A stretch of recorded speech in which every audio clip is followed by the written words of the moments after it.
What's going on, guys? It's Nate Dogg! And today I'm bringing you this Paladin of Stendarr for the Elder Scrolls Online Stonethorn patch. This tank setup makes for a good utility tank for 4-man PVE content. Also, a good off tank for trials. You can use this tank as a main tank for trials if you so desire. The build setup is coming up next. Cue that intro!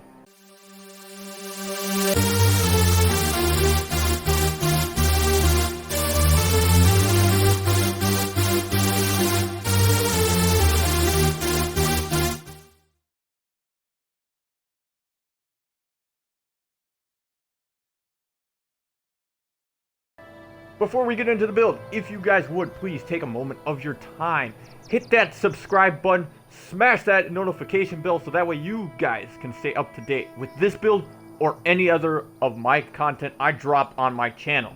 You can then go over to Twitch and follow me there. I will be streaming dungeons dailies, usually at 7 to 9 Eastern time during the week. So, without further ado, let's dive into the build. Starting off on our front bar. In the character sheet, max magicka is sitting at 17,800, max health at 41,500, max stam at 21,500. Magicka recovery is at 1,000, health recovery at 1,400, with stam recovery at 1,000 on the front bar. If we go over to the back bar, our stam recovery goes up to 1,100. Going back over to our front bar again, our spell damage is sitting at 1,500, spell critical rating at 22.6%. Weapon damage is at 1,800, with weapon critical at 15.1%. Our spell resistance is at 23,000, with physical resistance at 21,100, and critical resistance at 1,300. We have that critical resistance because a couple of patches ago, every character has now a base critical resistance, and this is what the base critical resistance is sitting at, is 1,300. Going over to the back bar now, our weapon damage falls down to 1,700, with our spell resistance also dropping to 21,600, and physical resistance at 19,800. Now, if we were to buff up my guy, on the back bar, yet our spell resistance goes to 29,600, physical resistance at 27,800, and on the front bar, our spell resistance is at 30,900, with physical resistance at 29,100. Attributes. I put all my attributes into health. The reason for is for guilds that I am part of, they require the main tanks or tanks in trials to at least have a minimum of 40,000 health. So this is why I put all my attributes into health, to make sure I hit that 40,000 marker. And based on the food I'm running, it allows me to also hit that 40k marker for health. We'll be going over the foods that you guys can run, so if you guys do not want 40,000 health and want more of a health to survive your dungeons, 36k is perfectly fine, and we'll go over the food you guys can run instead. Over into the stone I am running. The stone I am running is the Lord. Increases my max health by 2,200. This is allowing me to hit that 4k marker, and we will also be using it with the type of food that we can run instead of, as you guys can see, the Bewitched Sugar Skulls, but we'll get into the information later on that. Over into the skills we are running. Starting off in the front bar, the first ability that we have is in the Dawn's Wrath skill line. It is the third ability to unlock, starts off as Backlash. We then morph it to the Power of the Light. This has a 28 meter range, so you can cast it out there for quite a good distance. This does deal 2,500 physical damage, and then it also copies all their damage taken from us for the next 6 seconds, and release 20% of it as additional physical damage to them. Maximum we can copy though is only 12,900, so still quite a bit. However, as a tank, we're not going to be doing that much damage, so we probably will not end up hitting that cap damage pool. However, the main reason we run this ability is to apply Minor Fracture and Minor Breach, reducing physical and spell resistance by 1,300 for 9 seconds. Every enemy in dungeons and trials have a physical and spell resistance of 18,200. The lower we get that number, the harder our DPSs are going to hit, as well as we are going to end up hitting harder as well. Not much, but still some damage helps the DPS output a little bit in the group. So this is why we end up running Power the Light. Also, on my bar where I have these abilities as I go over them, you do not have to have them in that setup. This is the setup I so desire. If you want to put abilities elsewhere, go for it. To better flow for your abilities and rotations if you guys have somewhat of a rotation or casting out abilities. But anywho, moving on to the next ability we have is in the One-Handed Shield skill line. It is the second ability to unlock. Starts off as Low Slash. We then morph it to Deep Slash. When we hit a target for 3,900 physical damage, any nearby enemies, so the main target we hit and up to 6 meters around them, we also apply this to them, and we reduce their movement speed of all the enemies hit by 30% for 4 seconds. So this is a little bit of our CC or crowd control. We're reducing the speed so they can't move as fast and they can't split away quickly. So that way it makes more time for our DPS to actually nuke them all down. Also, this affects minor main, reducing their damage down by 15% for 12 seconds. So now the damage that these guys are going to do is less to our DPS and healer, and also to us, so making this us a little bit more tankier as well. Moving on to the next ability we have is Down into the Fighter's Guild skill line. It is the first ability to unlock. Starts off as Silver Bolt. We then morph it to Silver Leash. We can fire this up to 22 meters away. This deals 3,100 physical damage and also reduces the movement speed by 30% for 4 seconds. The main reason we use this ability is this is our pull. So all the enemies that we have in our little nightly Titan circle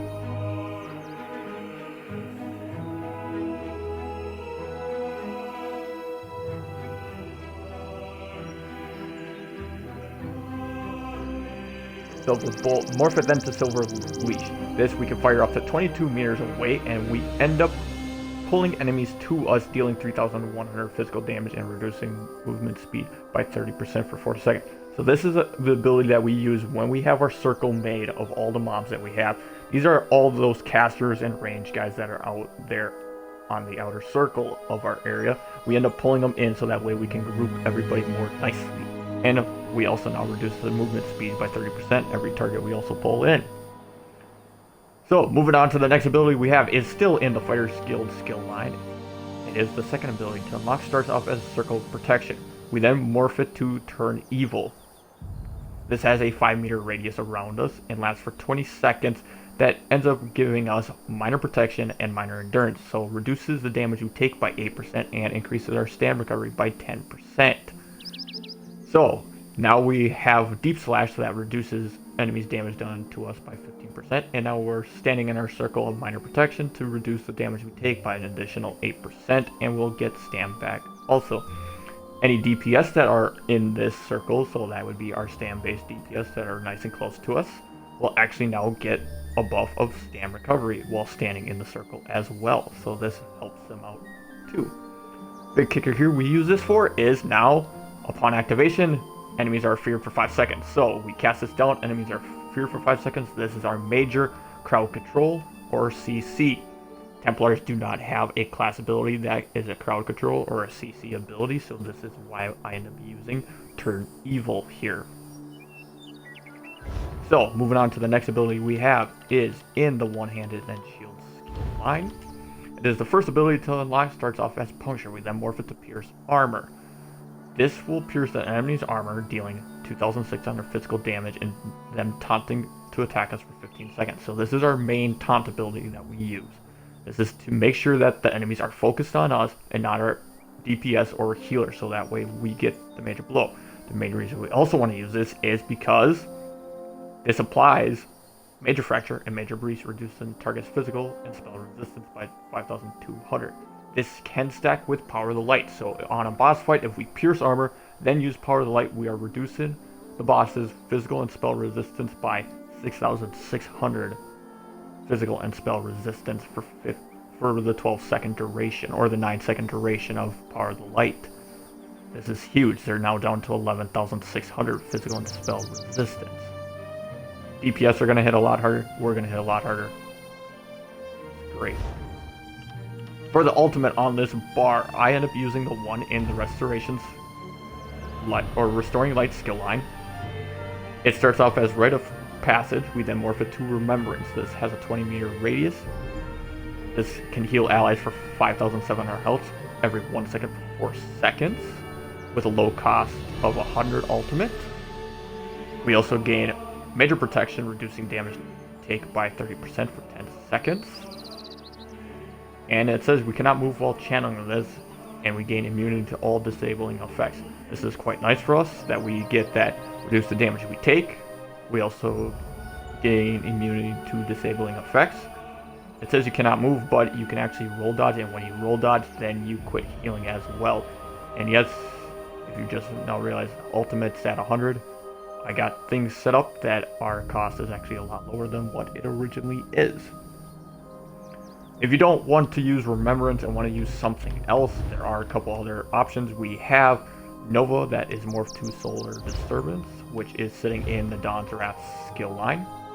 With 200 ultimate, this deals 2,100 magic damage every 1 second for 10 seconds.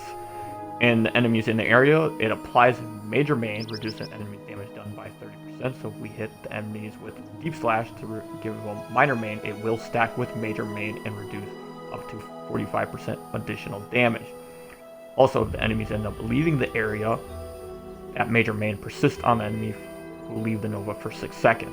This is also a synergy that can be used to deal an additional 5,700 magic damage to all enemies in the area and stun them for 2.5 seconds. Very good thing to reduce damage done output by the enemies, and able to give allies a little bit of a synergy as well. Another ability we can use here if we really so desire is in the one-handed shield skill line. It starts off as Shield Wall, we then morph it to Shield Discipline. This is a cost of only 108 ultimate. This reinforces our shield, so we can block everything without no cost for 7.3 seconds. And when we cast one of our one-handed and shield abilities, it costs nothing while this effect persists. Very handy if you need to taunt or deep slash enemies. Going over into our back bar now. First ability that we have is in the Restoring Light skill line. It is the third ability to unlock. Starts off as Restoring Aura. We then morph it to Radiant Aura. This has a 28-meter radius around us. This applies minor magic of steel to all enemies around us for 20 seconds, causing ours and our allies to restore 300 magicka every 1 second when damaging them. So, we gave the Stam DPSs minor endurance to give them Stam recovery. Now here we're applying an area of effect that now applies magic of steel, so now our magic DPS, if they're not close to us, can actually still get magicka back by damaging enemies. This is very helpful if you are dealing with very heavy based magicka DPS in your group. If not, then I would probably prefer the other morph over this if you do not have allies who are using magicka.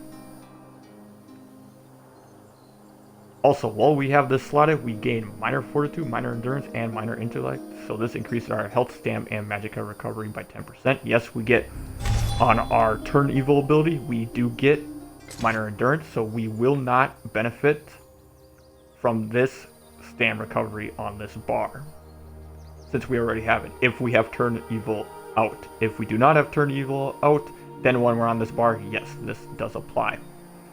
Next ability we have is still in the Restoring the Light skill line. It is the fourth ability to unlock. Starts off as Cleanse Ritual. We then morph it to Extended Ritual.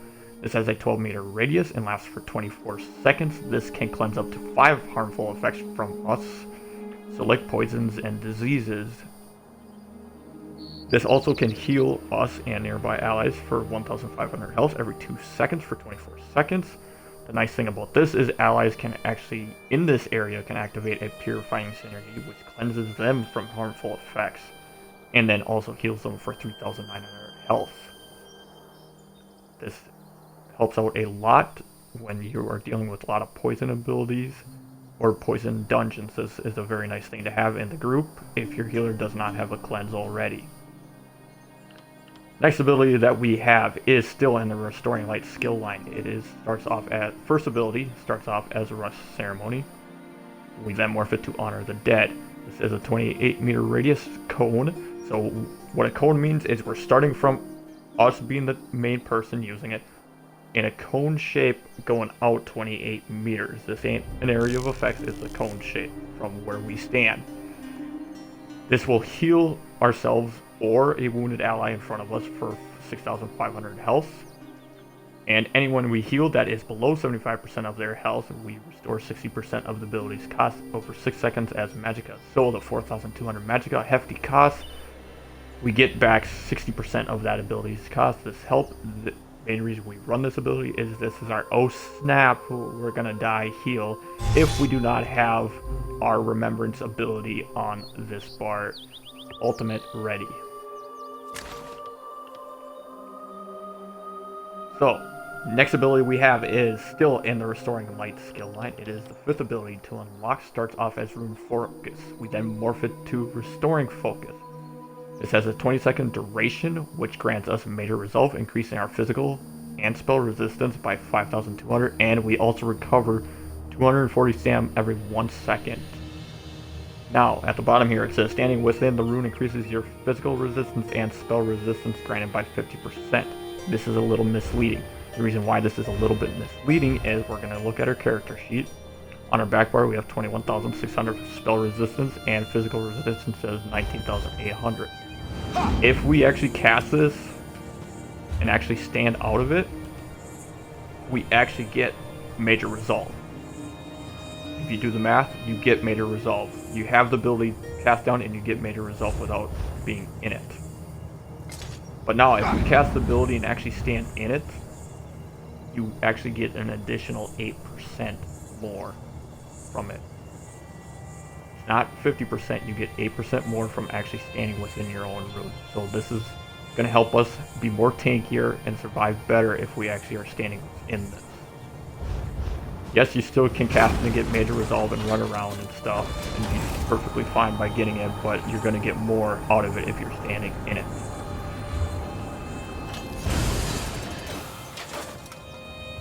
So, moving on to the next ability we have is all the way down into our Undaunted skill line.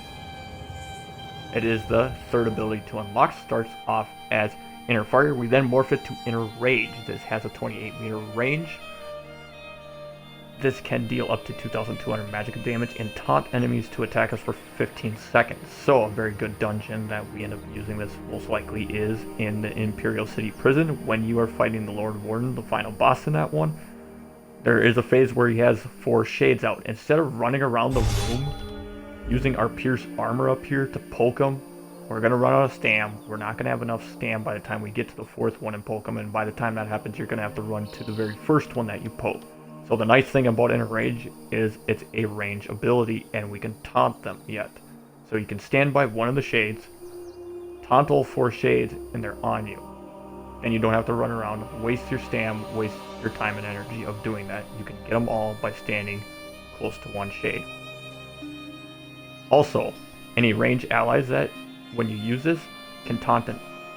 When you have that enemy taunted, can activate a synergy called Radiate, which deals 4,000 magic damage to them over 3 seconds, and an additional 4,900 magic damage to them and other nearby enemies. So the more enemies you have around it, the more damage you're going to do overall. If the synergy is used. If the synergy is not used, then you're still only going to do the 2,200 magic damage. Now, going over the ultimate that we have is in our Assault skill line. It starts off as Warhorn. We then morph it to Aggressive Warhorn. This has a 20-meter radius with a cost of only 200 ultimate. This increases our group's max magicka, max stam by 10% for 30 seconds. We went with this morph is because when you and your allies gain major force, increase your critical damage done by 15% for 10 seconds. So you're going to allow them to do a lot more damage when they are crit hitting. So this is why we end up using this one. So that way we are also helping our group do damage a lot more. Fights are going to go quicker if you can get this off. More often you can get this off, the better, especially with a low 200 ultimate cost. Originally it's at 250. We're going to get to sets later. So, going over the passives now. Starting all the way up at the top, Adriatic Spear skill line. A lot of these you really don't need to be focusing since we are not using a lot of these abilities. A lot of these are required when you're using an Adriatic Spear ability, like Precise Spears, Spear Wall, and Burning Light. You've got to be using an ability in order to get these, but however, we still want to get our Adriatic Spear skill line up because we want Balanced Warrior, because this increases our weapon damage by 6% and our spell resistance by 2,600. That's why our spell resistance is sitting higher than our physical resistance, is because of Balanced Warrior, and the nice little weapon damage by 6% always helps out. Over the Dawn's Wrath skill line, starting off with the first passive we have Enduring Raid. This increases the duration of our Sunfire, Eclipse, Solar Flare, and Nova abilities by 2 seconds. Yes, I'm not using Nova on my bars currently, but if I do use it on our front bar, it stays up for 2 seconds longer. Next passive we have is Prism. Casting a Dawn's Wrath ability while in combat generates 3 ultimate. This effect can occur once every 6 seconds. The nice thing about this is we're using Power of the Light on our front bar, and if you look at the duration, 6 seconds. So you cast Power of Light when Power of Light goes gone, and it explodes, boom, then you know, cast it again because you're going to get your 3 ultimate there every time. Illuminate. Casting a Dawn's Wrath ability grants minor sorcery to you and your group members for 20 seconds, increasing your spell damage by 10%. So this build really helps out our Magicka DPS because we're going to give them minor sorcery if they do not have things that give them minor sorcery as well. Last one we have in Dawn's Wrath is Restoring Spirit. So this reduces the health, magicka, stam, and ultimate cost of our abilities by 5%. This helps with why our ultimate cost on Remembrance and even Aggressive Warhorn is a low cost of 200 and Remembrance at 100. It is because of this passive here. Now over into Restoring Lights. First one we have is Mending. This increases the healing effectiveness of our Restoring Light abilities up to 12%. In proportion of the severity of the target's wound. So the more lower their health is, the more this ability is going to end up healing, is technically what this is saying. So it's a very good thing since we got a couple abilities in here that heal. Also Remembrance and our old snap, we're going to die, heal, honor the dead. Sacred Ground. While standing in our Cleanse Ritual, Rune Focus, or Rite of Passage, we get Minor Mending, increasing our healing done by 8%. So just even us casting this for trying us to be a tank, we're going to end up healing better. And we also cast Radiant Aura, so this also gives us minor mending. Also, if we are standing within this, we also increase the amount of damage we can block by 10%. So if you want to, you can actually really throw down Radiant Aura in that 28 meter or even extended ritual, that 12 meter radius. You're going to end up block 10% more damage. Way better. Next passive we have is Light Weaver. This increases our healing on allies under 50% with the Restoring Light abilities, and we grant them 2 ultimate. So when we actually heal allies who are under 50% of their health, we actually give them 2 ultimate. Nice thing here is also while channeling his Rite of Passage, we gain 33,000 physical and spell resistance. We already have quite a bit of resistance, but even just casting Remembrance, this is the Rite of Passage ability, we're gonna have max mitigation. Last passive we have here is Master Ritual, which increases our resurrection speed by 20%. So when you have all your allies down, you can still resurrect people very quickly. And whenever you resurrect an ally, they return with 100% more health, so they're gonna have a lot more health right off the bat. And it gives us a 50% chance to fill an empty soul gen after a successful resurrection. So this is a nice thing. If you have empty soul gens, you can actually resurrect an ally for free if it goes on. Going into our one-handed shield skill line. First passive we have is Fortress, which reduces the cost of our stam ability of our one-handed shield abilities by 15% and also reduces the cost of our blocking by 36%, so we're able to block more for less cost. I should say we should be able to block more times with reduced cost. Next passive we have is Swording Board, which increases our weapon damage by 5% and the amount of damage we can block by 20%. And see there, we're going to block now more damage. Deadly Bash, this improves our standard bash attacks, causing them to deal 1,500 more damage and cause 40% less stamina. We do end up bashing people now and again because we're the tank, so this is a nice thing to get. And we're going to do a little bit of damage bashing, but you shouldn't be sitting there bashing all the time just to kind of do a little bit of damage output. It's mostly in when the enemy is channeling abilities is when you want to bash more than likely. Next passive we have is Deflected Bolts. This increases the amount of damage we can block from projectiles and ranged attacks. So projectiles are our magical abilities, and ranged attacks, of course, are the bow and arrows. So we're going to block more damage from those guys. Battlefield Mobility, this reduces the movement speed penalty for bracing and by 36%, and bracing in the game is when you're actually doing this. You should have that shield symbol up. This is bracing, so you're going to move 36% faster. Is what this is telling you. Or you're 36% less. Next passive we have is in the armor. We are light armor. We only use the top 3 because we are not wearing 5 pieces. These are only when you're wearing 5 pieces or more of light. And the same with medium. Medium has a passive in there that requires 5 more pieces. We are running a 5-1-1 ratio. So 5 heavy, 1 light, 1 medium. So we're only going to benefit from the top 3 on the light armor. So we're going to reduce the effectiveness of snares applied to us by 4% and reduce the cost of sprint by 3%. Advocate's going to increase our magicka recovery by 4% and reduce the magicka cost of our abilities by 2%. Spell Warding is going to increase our spell resistance by 363. Over into the medium armor, Dexterity is going to increase our weapon critical rating by 328. Windwalker is going to increase our stamina recovery by 4% and reduce the stamina cost of our abilities by 2%. If you want to, you can put on Improved Sneak, since this is not a 5-piece bonus that is required. You can put it on, but I don't feel it's necessary, so I did not put it there. Agility is our 5 pieces or more of medium armor, and we do not. Athletics is not a 5-piece bonus, so we are going to increase our movement speed of sprint bonus by 3% and reduce the cost of roll dodge by 4%. Now over in the heavy armor, we are going to increase our, with Resolve, we're going to increase our physical and spell resistance by 1,800.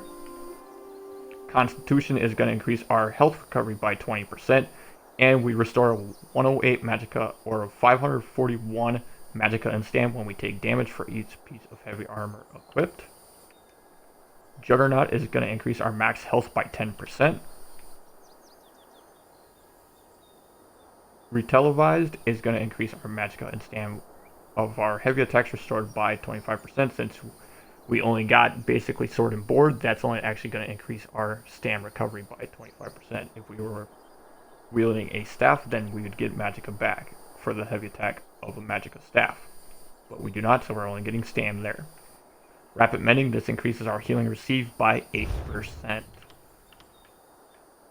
Soul Magic, if you really so desire, you can actually get the passive called Soul Summoning. This allows you to revive once every hour without spending a soul gem. So save your soul gem so you have more soul gems to actually revive allies or use it on charging your weapons and stuff.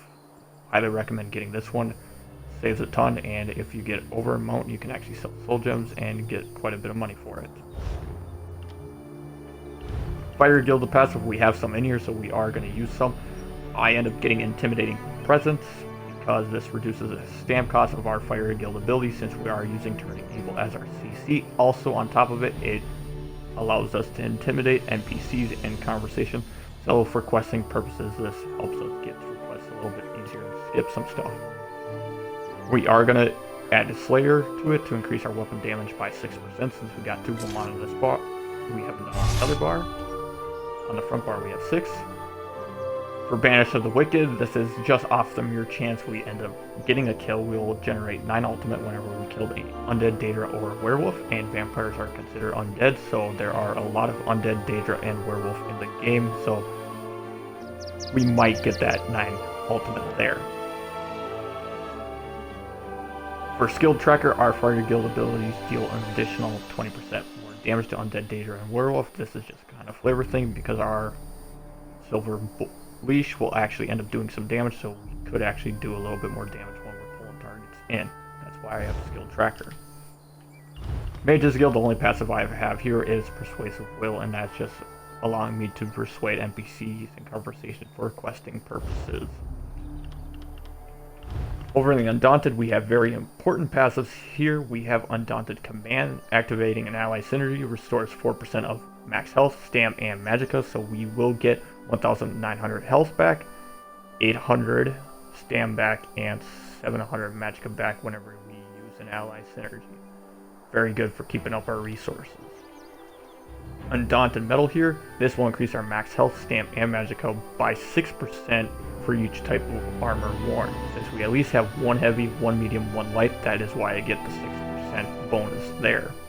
You have to have at least one of each to get 6%. If you have, let's say, just heavy and medium, you're only going to get 4%, and if you're wearing all heavy, you're just going to get 2 there.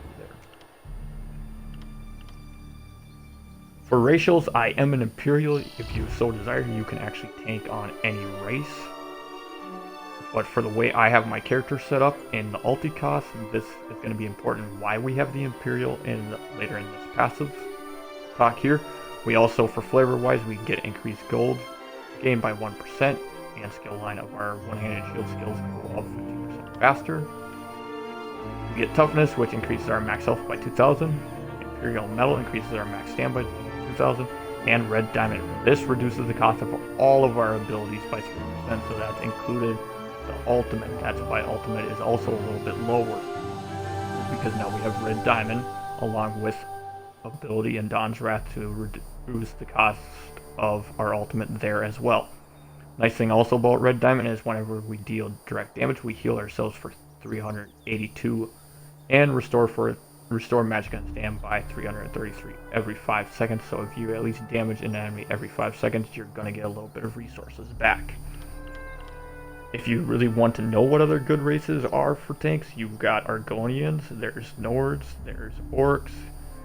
But like I said, if you so desire, you can be any race can tank. You just might have to change up skill sets and whatnot. Over into Alchemy, a very, very important thing you will want to get is medicinal use. Whenever we use potions, results effects last 30% longer. So we get that minor endurance, minor intellect, and stuff like that lasts 30% longer on our potions that we use. So this is a very good thing to get. They last longer, and your potions will last for 47 seconds with a cooldown of 45, so you can have a 100% uptime when using potions. Then over into provisioning, I end up using Gourmet because I am eating a food which adds 20 minutes to the duration of any eating food, so my food lasts longer, so I don't have to spend as much gold or resources to keep making food if my food lasts 20 minutes longer than normal. If you end up using a drink, then you will want to go with Consier, because this will add all the way up, will add 20 minutes to any consumed drink you use. Now, going over into stuff I am using, starting with slottable items. I am using the Bewitched Sugar Skull.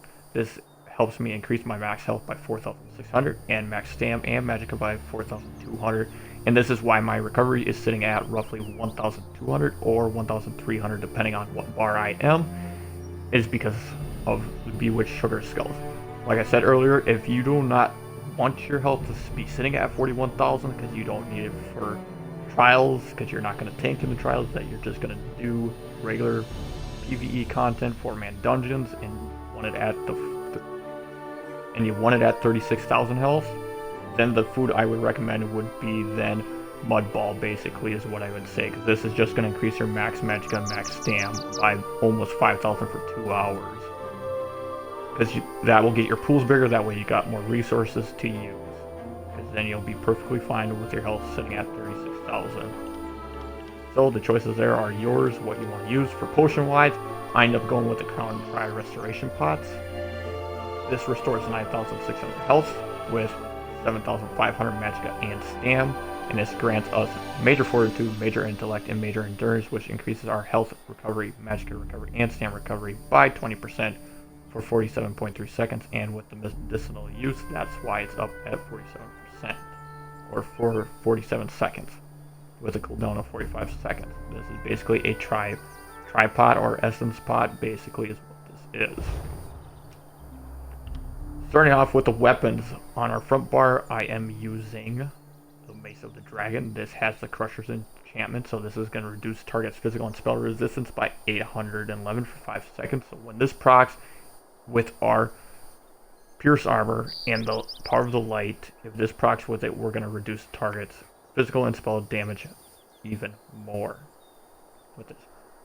With trait, I end up going with Defending, just to increase our physical and spell resistance. If you feel like you're good on physical and spell resistance at what I had on my back bar, then we can actually change this trait up. If you want more ulti-gen, we can do that. We could go Infuse. Choices are yours there. This is part of the Activary Dragon Guard set. So for 2 pieces, this increases our magicka recovery by 124. 3 pieces, we actually get more healing done to us by 4%, and for 4 pieces you get 1,100 max health. 5 pieces we also increase our health recovery by 152, and for 5 pieces this reduces the cost of our ulti abilities by 15%. This is why a lot of my ulti abilities are really low cost. That's why Remembrance is only at 100. That's why Aggressive Warhorn is only at 200. Is this the Imperial passive, and then the Templar's passives. This is why ulti is low. Shield, this is still part of that Activary Dragon Guard set. I end up going max stam here because we want a bigger stam pool over magicka, so when we use synergies that go off of our biggest resource, it ends up going to stam because we use a lot of stam for blocking, and that's why we have Sturdy here to reduce the cost of blocking by 4%. On our back bar, we have the enchantment on our mace, weakening enchantment to reduce target's weapon and spell damage by 147. And we have power to increase our healing done by 4%, is because we have a lot of healing abilities on our back bar, so power ends up making our healing done a little bit better on that bar. For the Offhand Shield, we have max stam enchantment on it. Again, more stam.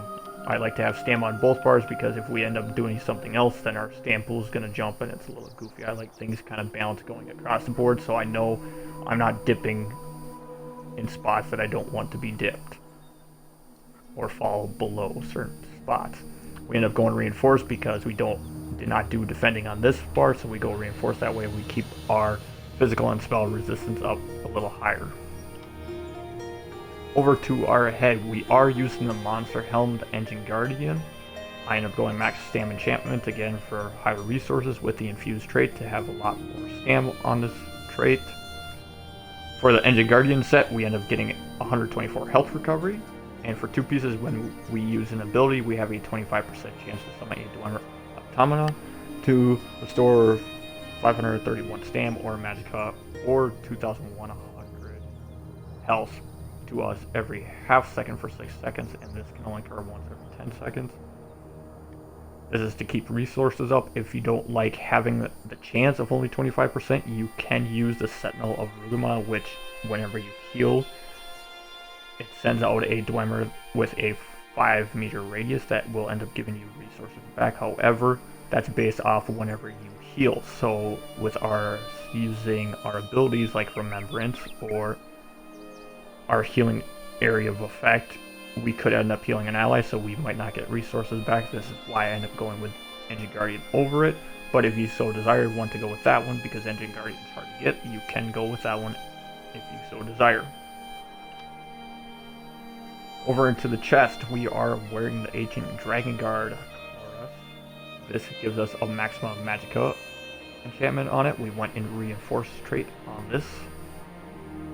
And this is part of the Ancient Dragon Guard set. For 2 pieces we get 1,100 max health.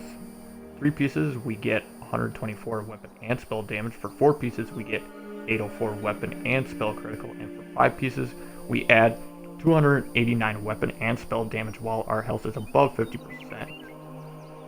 If we fall below that 50% marker, we end up gaining 3,300 physical and spell resistance. So we become, the lower our health, the more tankier we're going to become. And the more our mitigation is going to go up. Since we aren't close to cap, we will cap out when we fall below 50% health. Shoulders, I have max stamina enchantment on this with sturdy to reduce the cost of block. For the waist, we went max stamina enchantment with this with the sturdy trait to reduce the cost of blocking there. Hands is also stamina enchantment with reduce cost of blocking. Legs, we end up going max magic here with the reinforced trait. Feet, we end up going max magica here with the sturdy trait. Now, if you want to change the traits, let's say if you don't believe you need so much reinforce here on the legs and the chest, you can go to sturdy if you so desire, or if you want to put in fuse, since these are the bigger pieces to get bigger resource pools, or if you want to do more health, you can if you want to. The choice there is yours, but this is the way I like it, and this is the way I prefer my setup. But if you want to change it, go ahead, change it.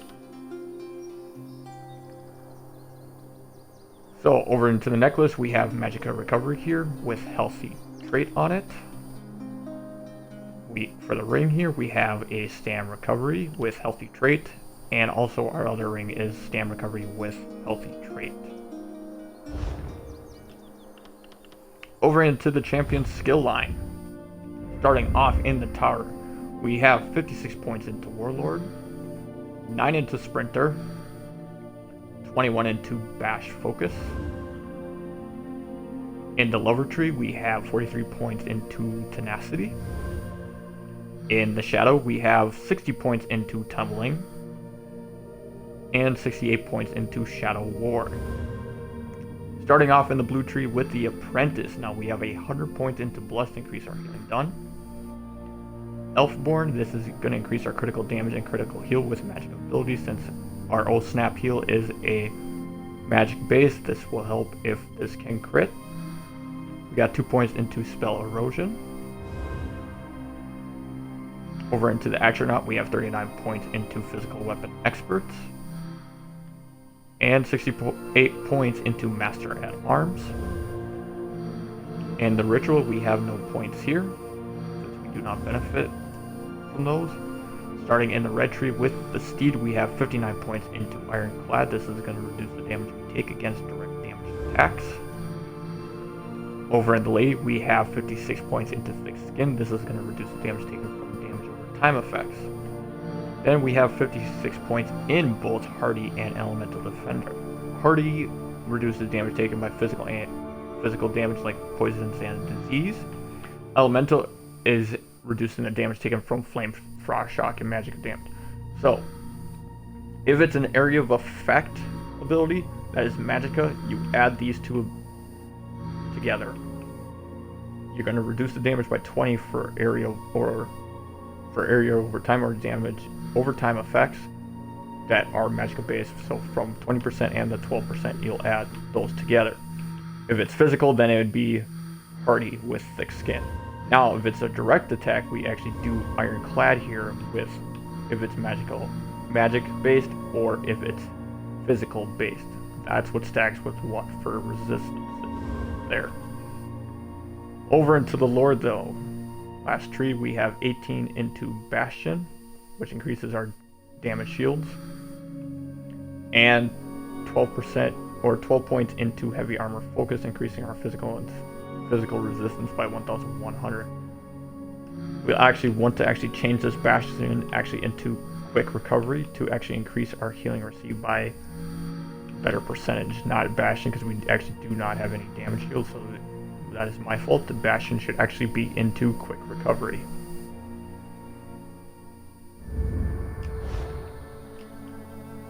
So there you have it for the Paladin of Stendarr.